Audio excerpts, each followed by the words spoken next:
阿姐你好，我嚟健身室減肥嘅，有冇乜嘢要注意嘅事項呢？你哋都有興趣想知？等我坐低慢慢同你哋講啦。開頭呢，如果我哋為減肥為目的呢，去進入健身室呢，一般係分為兩類嘅訓練。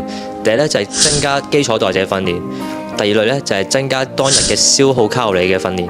減肥呢，其實係一個 in and out 嘅問題，每日攝取同埋每日消耗。今次呢，主要同大家講下乜嘢係每日消耗嘅。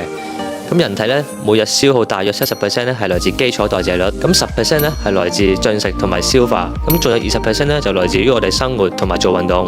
咁既然70%都係嚟自基礎代謝，咁我哋點樣可以推高佢呢？咁首先呢，我就會講下影響基礎代謝嘅因素啦。隨住年齡嘅上升呢，我哋嘅基礎代謝就慢慢下降，一般到咗30歲咧就會出現中年發福嘅跡象。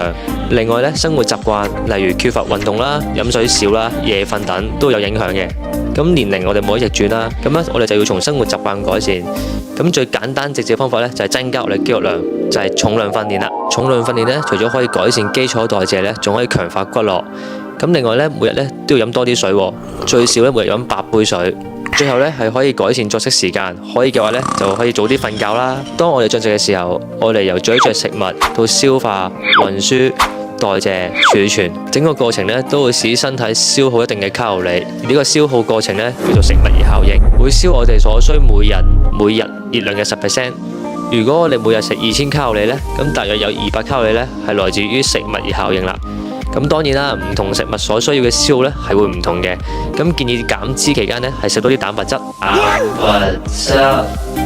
因為咧蛋白質嘅食物熱效應咧係會比其他食物為高。咁詳情咧可以參考以下資料。